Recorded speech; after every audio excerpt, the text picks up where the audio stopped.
Você sabe o que foi a Semana de Arte Moderna de 1922 e qual o seu impacto para a cultura brasileira no século XX?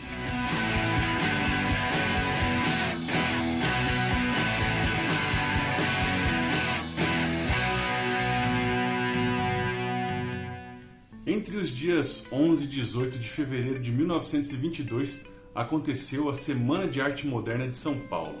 Durante esses dias, o Teatro Municipal de São Paulo manteve as portas abertas para apresentar ao público as pinturas e obras produzidas por esses artistas revolucionários que queriam apresentar uma visão modernista sobre o Brasil. Também aconteceram conferências nos dias 13, 15 e 17 de fevereiro, e essas conferências apresentavam músicas, pintura, palestras e etc. Apresentações que escandalizaram a sociedade brasileira da época. Artistas como Anita Malfatti, Di Cavalcanti, Cândido Portinari, Tarsila do Amaral, Brecheret, Antônio Moiá, Graça Aranha, Manuel Bandeira, Menotti Del Picchia, Ronald de Carvalho, Heitor Villa-Lobos, Oswald de Andrade e Mário de Andrade deixaram importantes marcas para a cultura brasileira. Mas para compreender o que foi de fato a Semana de Arte Moderna de 22, é preciso voltar um pouco no tempo.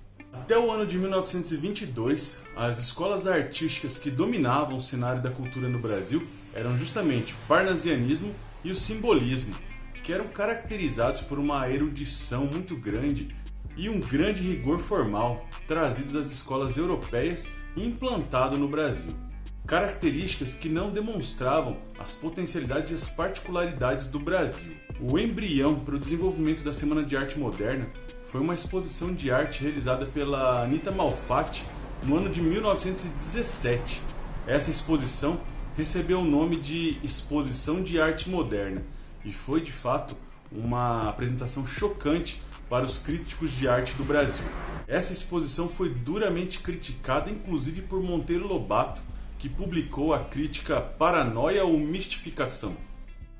Em 1921, boa parte dos artistas que participaram da Semana de Arte Moderna de 22 já demonstravam o desejo de uma mudança radical no cenário cultural.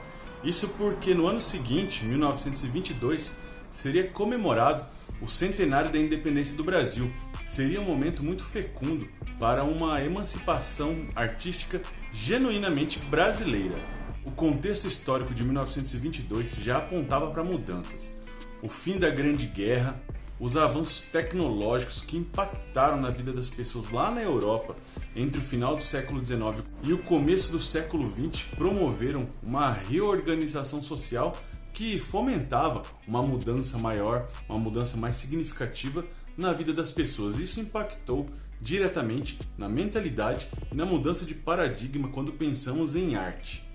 A problematização da cultura nesse contexto mais urbano levou então os intelectuais e os artistas a promoverem mudanças que passamos a chamar de modernismo. Além disso, o ano de 1922 foi muito agitado no Brasil. Tivemos aqui o levante tenentista do Forte de Copacabana, a primeira transmissão radiofônica do país e também a fundação do Partido Comunista do Brasil. E isso tudo colaborou para o surgimento então desse movimento que, fundamentado nessas mudanças, buscava uma alternativa para a cultura brasileira. A Semana de Arte Moderna de São Paulo aconteceu por conta da influência de Paulo Prado. Paulo Prado era um escritor, incentivador das artes e herdeiro de uma das fortunas do café paulista. Além disso, ele também foi influenciado por uma semana de arte que aconteceu na França, na cidade de Deville. Foi Paulo Prado quem incentivou os cafeicultores paulistas, os barões do café, a alugarem o Teatro Municipal e permitirem que a Semana de Arte Moderna fosse exposta nesse lugar tão importante para a cultura paulista. Mas você deve se perguntar por que é que os barões do café acabaram apoiando e incentivando um movimento artístico tão contundente, tão revolucionário e que muitas vezes ia contra até mesmo que os próprios barões de São Paulo haviam conseguido através da institucionalização de uma sociedade cafeira, Coffee Society. Esse questionamento ecoou durante muitos anos e eu vou responder para vocês já já. De fato, a Semana de Arte Moderna de São Paulo foi a primeira manifestação artística, coletiva e pública do Brasil e que rompeu com o antigo paradigma conservadorista parnasiano. A Semana de Arte Moderna não contava com um programa estético definido. E ao clamar por liberdade de expressão e pelo fim das regras nas artes, o movimento apresentava uma estética futurista, mas ainda assim muito mais focado em rejeitar o passado conhecido até então e por destruir as marcas de uma arte brasileira totalmente dominada e influenciada por uma estética europeia. O dilema internacional versus nacional fez surgir como característica principal o nacionalismo, o nativismo, o retorno às raízes populares, mas que ainda não era possível identificar uma unidade de expressão nas obras apresentadas. Por isso, o impacto inicial da Semana de Arte Moderna se deu muito mais pelo tom dos discursos e palestras proferidos na semana, que acabaram mobilizando a crítica da época, do que pelas obras de artes apresentadas na exposição. Tanto é que esses artistas revolucionários só conseguiram certa visibilidade por conta da adesão de Graça Aranha ao movimento, já que ele era um romancista aclamado, havia acabado de retornar da Europa e dava credibilidade a essa nova visão estética e artística apresentada em 1922. O modernismo no Brasil foi um movimento de ruptura, porém, seu impacto só foi sentido no Brasil anos após a realização da Semana de Arte Moderna. Mário de Andrade, um dos mentores do movimento, reconheceu que a Semana de Arte Moderna foi um fracasso, questionando seu posicionamento diante de uma plateia de anônimos quando proferiu um discurso sobre artes nas escadarias do Teatro Municipal, contestando assim os princípios e os ideais desse movimento artístico revolucionário.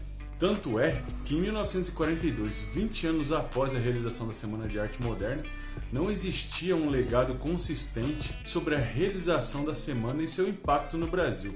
Porém, em 1945, ano da morte de Mário de Andrade inclusive, o resgate cultural da Semana de Arte Moderna foi feito após o final da Segunda Guerra Mundial e o fim do Estado Novo no Brasil. Com a redemocratização, os ideais pensados na Semana de Arte Moderna de 22 passaram a ter mais impacto na cultura e na arte brasileira, apoiado inclusive em um contexto político e social diferente do da década de 1920.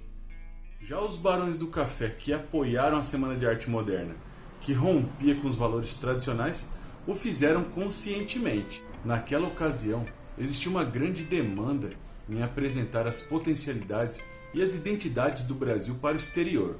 Essa era uma conexão possível que poderia alavancar novas possibilidades econômicas para esses grandes cafeicultores, o que de certa forma atraía sua atenção, pois aumentava consideravelmente as possibilidades de venda do café na Europa e em outros mercados. E a Semana de Arte Moderna ligava-se às vanguardas europeias artísticas, o que de certa forma acabava por romper com o estigma de barbárie e de colonização que pairava sobre o Brasil, resultados do longo processo da monarquia e da escravidão, que até poucos anos antes ainda existiam no Brasil. A Semana de Arte Moderna dava um novo ânimo e novos ares para esses cafeicultores paulistas, diferenciando-os então das antigas elites agrícolas do país, ligados tanto às formas antigas de governo como também de exploração da mão de obra, colocando o país então em um outro patamar de mais igualdade ou pelo menos de mais oportunidade para os negociantes do café. E o legado da Semana de Arte Moderna sobreviveu no Brasil com algumas ressalvas a partir da publicação de algumas revistas que realimentavam esse processo de busca por uma identidade nacional. As revistas Claxon, Estética, Movimento Pau-Brasil, Movimento Verde e Amarelo, Movimento Antropofágico e Revista da Antropofagia nunca deixaram o movimento ser esquecido. E o resgate do movimento foi justamente na década de 1940, como já mencionei para vocês, mas também a partir da criação de novos estilos culturais fundamentados nessa estética nacionalista, como a bossa nova, o tropicalismo e a lira paulista, por exemplo. Macunaíma, Abaporu, Os Operários, entre outros, são personagens que fazem parte do nosso repertório cultural e é lógico que jamais serão esquecidos da nossa memória histórica e artística, sendo fundamentais para a criação de uma identidade brasileira a partir das mudanças que ocorreram do final do século XIX até o começo do século XX. Então, vou ficando por aqui, eu espero que essa reflexão neste momento tão oportuno de comemoração do centenário desse movimento artístico, promova alguma reflexão, promova alguma discussão onde você mesmo possa refletir e criar conexões a partir desse movimento artístico que depois foi esquecido, relembrado e jamais deixará de fazer parte da nossa história, da nossa tradição artística.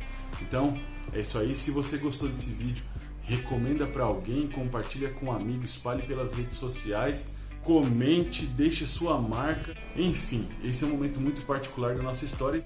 E se hoje falamos do centenário desse movimento, é porque deixou marcas suficientes para que hoje, 100 anos depois, nós possamos relembrar e repensar a sua trajetória. Então é isso aí, vou ficando por aqui e lembrando que toda segunda-feira tem um vídeo novo sobre história aqui no canal. Se você gostou desse, já te convido a assistir os próximos e fazer parte dessa ampla rede de conhecimento histórico. Beleza? Então, boa semana a todos, muito obrigado e até mais. Tchau, tchau!